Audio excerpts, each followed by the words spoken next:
It's Tuesday morning, March 16th. I can definitely feel the DOMS, delayed muscle soreness, from last week's big 100% Jack Daniels week to my chilly, freezing cold rain hike yesterday evening.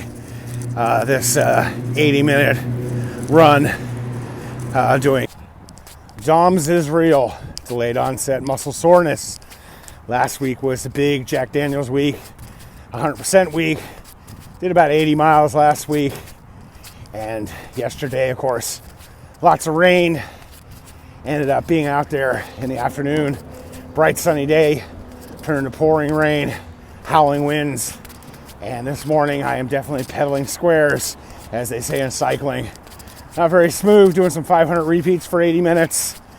Just hit the 40-minute mark, so I'm heading back to my house, thankfully. It's not going to rain today, but it's actually pretty chilly for Bakersfield, 41 degrees, and time for another 500. This week, of course, is daylight savings time week.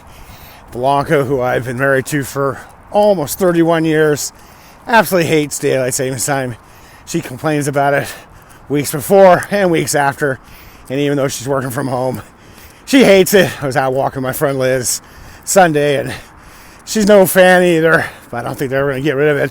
I, being a creature of routine, am still out here in the morning putting in my miles/kilometers. But because I'm a creature of routine, my body follows a certain rhythm. And I usually wake up, old man, have to pee. But I often wake up like at 3 in the morning, and I'm awake for a little bit. And then I fall back asleep, and I love that sleep, the hour or so before the sun comes up. So generally, lately I've been waking up, that natural wake up was at 3 in the morning, and then I don't get up and train until 6. Well, unfortunately, with the clocks changing, my system's all out of whack. And so I've been out here working out actually early this week, which makes completely no sense for most people. But I'm actually out here earlier because my body's just used to a routine, and so that's the way it is. So I'm definitely a little sleep deprived. I was getting that good 6-7 hours a night sleep. I'm back to my crappy 4 or 5. But because of the congestive heart medication, I definitely get better quality. I get in the 80s and 90s now, where I used to be in the 70s. So we'll definitely be taking a nap after I go out and DoorDash, which I'll be doing as soon as I get done with these 500 repeats. I wanted to congratulate Marshall Ulrich. He's 69 years old. And he this summer did his 30th crossing of Badwater. Well, he did the first known WINTER Badwater crossing, where he started back in February, middle of February or sometime. I guess February 21st, finished February 27th. And he did the traditional 135, and then went the Mountaineer's route to the summit of Whitney, about 144 miles. He had some muscle issues, had to stop at Panamint Springs for a while. But he ended up doing like 6 days, 3 hours, and raised money for Alzheimer's. And so big congratulations to him on his first ever winter crossing of Badwater to Whitney.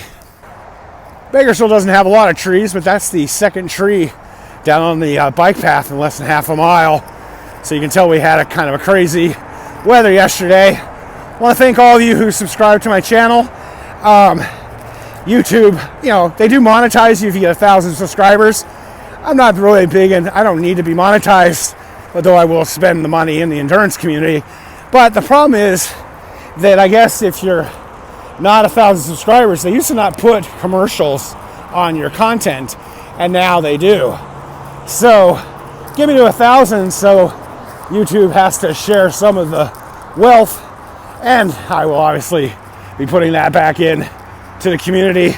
Just ordered a pair of shoes this morning and signed up for a race as well. So, as always, stay healthy, be boring, not epic.